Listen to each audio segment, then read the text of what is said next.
गाली रे भोला जी के नाम है रे माई। अरे गाली रे भोला जी के नाम है रे माई। अरे देव घर नागरिया सुंदर धाम है रे माई।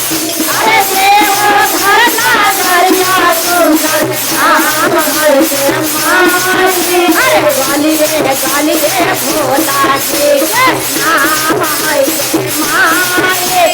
गाली रे भोला जी के नाम है रे माई। अरे गाली रे भोला जी के नाम है रे माई।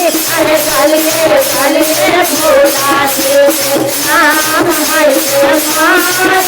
अरे भोला जी भांगिया रखाल है रे माई। अरे भोला जी भांगिया रखाल है रे माई। अरे खातूरा रखाल है रे माई। अरे खातूरा रखाल है रे माई।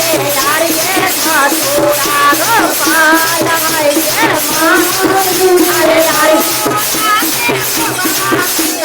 धाम है रे माई। अरे भोला के भगवान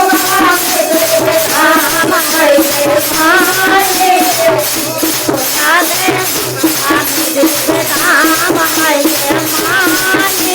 भोला के भगवान धाम। अरे सीतावा के बड़े बड़े चटवा है रे माई। अरे सीतावा के बड़े बड़े चटवा है रे माई। अरे चटवा के बड़े गंगा धारा रे माई। चटवा के बड़े गंगा रे माई। अरे काना माने बेटो के बोलवा है रे माई। काना माने बेटो के बोलवा है रे माई। अरे लीला पर पूजा बाजे चाल है रे माई। लीला पर पूजा बाजे चाल है रे माई। अरे कमरा में लीला गाजे चाल है रे माई। कमरा में लीला गाजे चाल है रे माई। अरे बाता बाए लाया सवार है रे माई।